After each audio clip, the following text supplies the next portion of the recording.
केबी से मैं पहली बार हूँ और मतलब कोई भी इससे पहले कोई भी नहीं था। मुझे जो टाइटल मिला है वो मिस पाकिस्तान ग्लोबल 2025 है।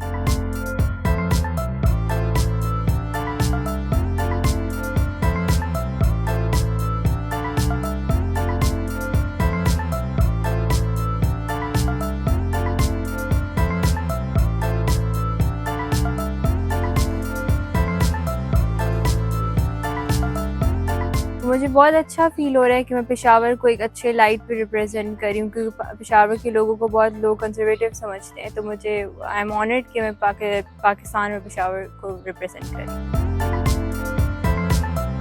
देखिए, बेशक पेशावर में मुश्किल है, मगर हम पेशावर में बहुत लड़कियाँ देखें, आप बहुत अच्छे ओहदे पे बैठी हुई हैं। इंडस्ट्री को छोड़ के आप बाकी भी देखें तो कोई जो सब पाकिस्तान की सबसे पहली पायलट थी वो भी पेशावर की थी।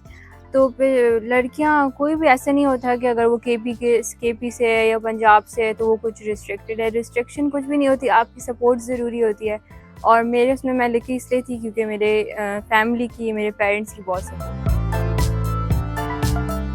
ये नेशनल लेवल का था, क्योंकि बेसिकली ऐसा होता है कि पहले आप अपने नेशनल मतलब अपने मुल्क में जीतते हो मुकाबला, फिर आप इंटरनेशनली पाकिस्तान को रिप्रेजेंट कर सकते हो।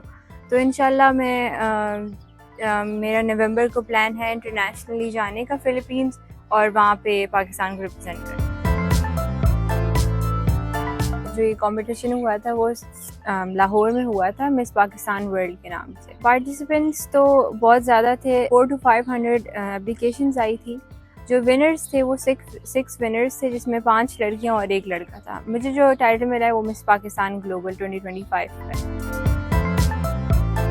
फिटनेस का बहुत ख्याल रखा जाता है, मतलब exercise, diet, calorie count, intake, ये सब कुछ बहुत देखा जाता है, क्योंकि ऑब्वियसली आपका स्लिम और स्मार्ट मतलब एक हेल्दी बॉडी आपकी बहुत ज़रूरी होती है और एक साउंड माइंड। दूसरा फिर जो होता है वो एडवोकेसी देखी जाती है कि अगर आप टाइटल जीतते हैं तो आप क्या अपने मुल्क के लिए, अपने इलाके के लिए क्या अच्छा काम करेंगे, तो ये चीज़ देखी जाती है। बाकी आपका पोस्चर, आपकी बात करने का तरीका, वॉक, चलना फिरना, ये देखा जाता है।